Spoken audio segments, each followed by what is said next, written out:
Classique. 7h30, 9h, la matinale de Radio Classique avec Guillaume Durand.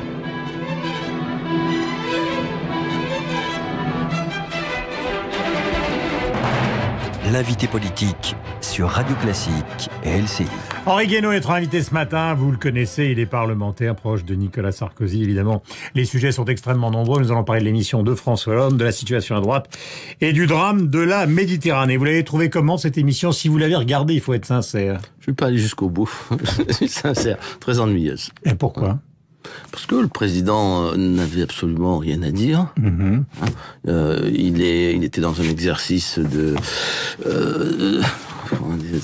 d'évitement permanent de tous les sujets. Enfin, je sais pas ce qu'il est venu faire là, dans cette émission. Ça conforter son image, vous n'êtes pas naïf. Non, mais ça conforte l'image. C'est réussi, franchement. Je pose la question, moi. Voilà, non, je pense que c'est une émission où on peut aller quand on est candidat, qu'on veut montrer sa personnalité, se faire connaître, mais on le connaît, le président Hollande.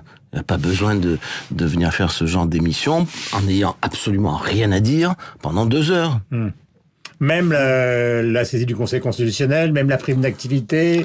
La prime d'activité, ça pouvait faire l'objet d'une autre communication. D'ailleurs, on ne connaît pas les détails, on ne connaîtra que mercredi. C'était déjà annoncé depuis très longtemps. Quant au Conseil constitutionnel, c'est un peu se moquer du monde. Quand on est président de la République, président de la République est le gardien des institutions, le grand protecteur de nos libertés. Sur la loi sur le renseignement, reprécisant pour ceux qui n'ont pas vu cette émission. Notre démocratie, c'est le président de la République. Quand le président de la République accepte de présenter au Parlement, accepte que son gouvernement présente au Parlement une loi de cette nature, c'est qu'il est absolument certain qu'elle ne viole pas les grands principes, ne viole pas les libertés, qu'elle ne viole pas la Constitution. Il y a quand même quelque chose de tragicomique dans le fait que... vous savez qu'il y en a déjà plusieurs qui ont été retoquées par le Conseil constitutionnel, des lois qu'il a présentées, que son gouvernement a présentées. Bien sûr, mais... Et c'est pas le seul, auparavant aussi. Mais tout à fait. Mais quand vous les présentez, vous êtes sûr de vous. Après, le Conseil constitutionnel peut avoir un autre avis, mais le fait de faire lui-même la démarche de saisir le Conseil constitutionnel, non, je trouve que c'est de la petite astuce politicienne. Je suis à la fois le rédacteur et le censeur de la loi. Voilà, c'est incompréhensible. D'ailleurs, au commissaire est incompréhensible que l'opposition vota le texte et ensuite le défère au Conseil constitutionnel. Si vous votez un texte, si vous le présentez, c'est que vous pensez qu'il est bon pour la France, qu'il est qui protège les libertés et les grands principes. Vous n'allez pas vous-même le défère au Conseil constitutionnel. Ce sont ceux qui sont contre le projet qui le défèrent au Conseil constitutionnel. Quand il dit « je maintiens le cap », nous verrons si Cela étant, je veux rajouter quelque chose. Cela étant, ce projet pose beaucoup de problèmes. Voilà, beaucoup de problèmes. Lesquels ? Des problèmes relatifs aux libertés et à l'intimité et à la vie privée. Je pense que... Mais vous savez très bien, Henri Guénaud, que c'est pas simplement lié à ce texte. Parce qu'on est dans une société où, avec la numérisation et tout, c'est pas une raison. On est face à ça, quoi qu'il arrive. Donc il faut légaliser, il faut légitimer toutes les pratiques, même les plus insupportables. Moi, il faudra interdire le portable. Si je pique votre portable, que je mets une puce devant, je sais où vous allez. Bien sûr, mais il faut aussi mettre un micro chez moi, mais je préfère que ça soit pas légal, si vous voulez. Voilà. Alors, je trouve tout à fait normal qu'on sonorise les voitures des terroristes ou des trafiquants. En revanche, si on se mettait à sonoriser les voitures de tout le monde, les appartements de tout le monde, là, c'est un peu quand même ce qu'on va faire avec les ordinateurs, avec les mails, etc. Je trouve que là, il y a un problème. Or, la loi... Pardonnez-moi, j'essaie de préciser, vous êtes contre l'idée que les services spéciaux, les services actions, les services de renseignement puissent se passer d'une autorisation pour pouvoir mener un certain type d'enquête, soyons clairs, parce que c'est de ça dont il s'agit. Et c'est pour ça que cette loi a été faite juste après les affaires des événements de janvier. Il ne s'agit pas que de ça. D'abord, ça n'est pas une loi sur le terrorisme, c'est une loi qui couvre un champ beaucoup plus large. Oui, mais ça veut dire que c'est à partir du terrorisme qu'on l'a Non, mais dans la loi, le périmètre de la loi, il s'étend à toutes les formes de délinquance et de menaces. Moi, je veux bien une loi particulière pour le terrorisme et la sécurité de l'État. Pour le reste, pardon, mais ça tombe dans le champ du droit commun, avec les garanties habituelles des citoyens. Elles sont déjà pas grandes, quand on voit ce que les juges font avec les écoutes téléphoniques. Il faudra bien les réglementer aussi, mais je peux pas un jour critiquer les juges qui, de leur propre chef, se mettent à écouter les gens sans motif vraiment valable et sérieux, et de notre côté accepter cette loi. Donc le champ de la loi, il est beaucoup trop étendu. Deuxièmement, les contrôles sont insuffisants.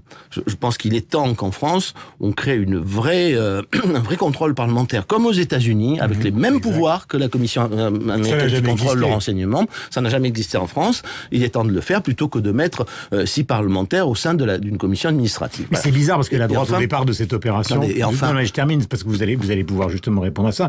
On a eu quand même le sentiment que la droite, derrière ces projets Cazeneuve, était assez solidaire au début et qu'elle a découvert en cours de route que tout d'un coup, elle n'était plus d'accord. Non, il y a une partie qui sont tout à fait favorables.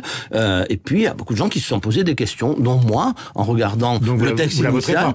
Je ne la voterai pas en l'état, non. Je finis, il y a un troisième problème, c'est que il n'est pas prévu de sanctions, et des sanctions qui doivent être très sévères à mon sens, pour ceux qui utiliseraient les données recueillies pour un autre objet que celui défini par la loi. Raison de plus pour que l'objet défini par la loi soit très restreint. Parce que sinon, vous pouvez en faire un usage terrifiant.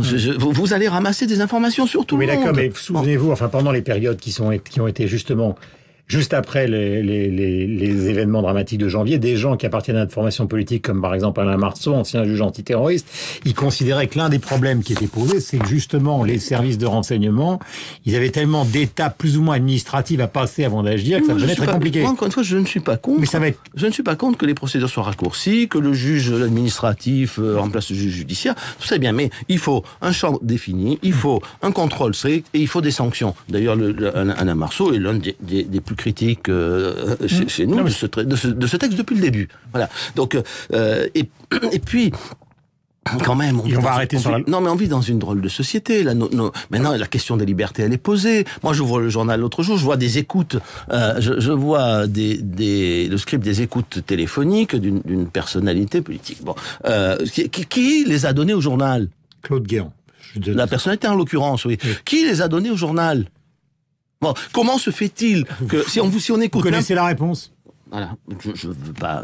si, vous la connaissez, vous l'avez au bout de la bouche. Je l'ai au bout de la bouche, mais je n'irai pas plus loin. Vous pensez les magistrats. Chacun se les magistrats aux journalistes. Alors, regardez le résultat. Le résultat, c'est que le journaliste fait son travail, on lui donne des sources, il les publie. Bon, on lui donne des informations, il les publie. Mais... quand même, et en plus c'est publié de façon tronquée, donc on étale tout. Demain on écoutera vos conversations privées et quelqu'un les mettra dans la presse. Mais enfin, il y a un moment où il faut s'arrêter, un peu de sérénité, un peu de sérieux et un peu de rigueur. Voilà.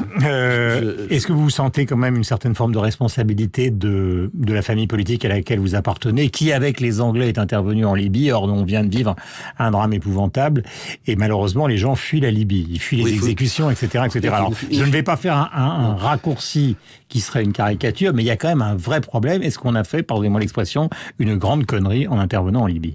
Mais d'abord, il n'y a pas que la Libye. Hein. C'est un chaos. C'est un chaos qui va. Là, on est à 200 km des côtes libyennes. Oui, mais c'est un chaos qui va de l'Afghanistan jusqu'à l'Afrique subsaharienne. Mais n'évitez pas la question et répondez à celle-là. Non. Mais premièrement, c'est un chaos généralisé. Bon, la Libye s'inclut dans ce chaos généralisé. Oui, nous sommes en partie responsables de ce chaos, mais nous nous sommes trouvés à un moment donné, enfin le président Sarkozy devant un choix qui était un choix que j'appelle tragique, dans lequel il fallait soit laisser massacrer 1 million d'habitants à Benghazi, soit intervenir. Bon, la France a décidé d'intervenir. Si quelqu'un a une réponse simple, en conscience à ce dilemme, eh bien qu'il lève le doigt. Moi, je pense que il y a pas de réponse, il y a pas de bonne réponse, il y a pas de réponse plus morale qu'une autre. Il y a un cas de conscience. Le cas de conscience a été tranché de la façon suivante. On n'a pas laissé massacrer les 1 million d'habitants de Benghazi. La grande faute, elle est venue après. Elle est venue de la France et de ses partenaires qui n'ont pas assuré, je vais employer un mot un peu horrible, le service après-vente, c'est-à-dire qui n'ont pas veillé à ce que les choses... Voilà, à ce que la transition s'opère dans un pays dont nous savions quand même qu'il était de structure tribale et qu'il pouvait être... On a un problème politique qui est considérable aujourd'hui, puisque vous avez le Front National qui dit fermons les frontières, vous avez Thierry Solaire qui pourtant n'est pas un énervé qui dit fermons les frontières, et vous avez de l'autre côté des gens qui n'ont pas appartenu à des gouvernements et de gauche et de droite comme Kouchner qui dit qu'il faut absolument faire quelque chose, comme Borloo qui considère qu'il est urgent de faire un plan Marshall à l'égard de l'Afrique. Je parle même pas des gens de gauche, là. Je parle des gens qui sont proches de votre sensibilité politique. Je pense que Jean Borloo a raison sur un plan Marshall, appelez ça comme on veut, qu'il faille électrifier l'Afrique, lui donner de l'énergie, la développer, c'est une évidence. Sinon, nous n'en sortirons jamais. Et puis c'est notre devoir, 18% des capitales africaines sont électrifiées. Oui, mais c'est très peu, voilà. Mais c'est notre devoir et notre intérêt de faire une grande, dans la mondialisation, une grande zone Donc si Borloo a raison, ça veut dire que tous ceux qui disent qu'il faut fermer les frontières ont tort. Mais c'est pas, y compris solaire. Fermer les frontières n'est pas une solution. C'est pas une solution. C'est-à-dire que vous pouvez essayer de maîtriser les flux, mais vous pouvez pas totalement fermé. Dans les grandes phases de mutation, dans les grandes périodes de grandes mutations démographiques, de grandes migrations, vous n'arrivez pas à fermer de façon imperméable les frontières. Les Américains, entre le Mexique et les États-Unis, ont mis des barbelés, tirent sur les gens, ils passent quand même. Je veux dire que il faut soigner les causes, donc l'Afrique en est une. Il y en a une deuxième, qui est le chaos dans le monde islamique aujourd'hui. Et ça, c'est très difficile, hein, parce que c'est pas juste en fermant les frontières qu'on va le résoudre. Et les répercussions, on le voit aujourd'hui, elles sont immédiates en Europe. C'est-à-dire ce qui se passe là-bas ne peut pas nous laisser indifférents. Ce qui se passe en Méditerranée non plus. Il y a des gens qui meurent aussi en Méditerranée. Il faut bien les sauver. C'est pas très clair ce que pense Nicolas Sarkozy dans ce domaine. Demandez-le lui. Mais non, mais demandez-lui. Personne n'a de solution évidente au problème des réfugiés. Sinon qu'il faut combattre. Non, mais il a dit qu'il était très ému par l'affaire d'hier, et Marine Le Pen lui est rentrée dedans en lui disant mais oui, mais il fallait pas intervenir en Libye. Donc on a l'impression que Oui, enfin bon, d'abord c'est fait. Encore une fois, c'était un cas de conscience. Voilà. Et de toute manière, le chaos dépasse bien largement la Libye. D'ailleurs, ça m'amène à vous dire ceci à propos de la Libye. On nous a dit il fallait pas parler à Monsieur Kadhafi.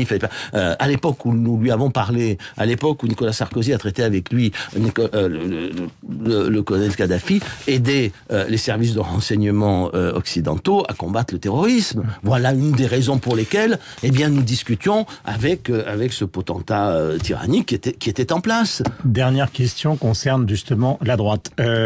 On parle ce matin dans la presse d'une sorte d'accord Juppé-Fillon contre Nicolas Sarkozy qui a largement la faveur du sondage IFOP-JDD, à la fois chez les électeurs de droite et les électeurs du centre. Est-ce qu'il y a une sorte de combine dans l'air pour le faire tomber à droite ?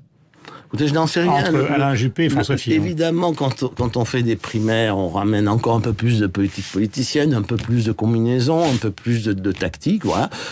Peut-être, je ne sais pas, il faut le demander aux intéressés. Voilà, moi, je pense que ce système est un mauvais système, que tout ce qui remet la politique, et en particulier l'élection présidentielle, entre les mains des partis, des appareils et des combines, n'est pas une bonne chose. Maintenant, tout le monde en veut. Nous aurons donc des primaires.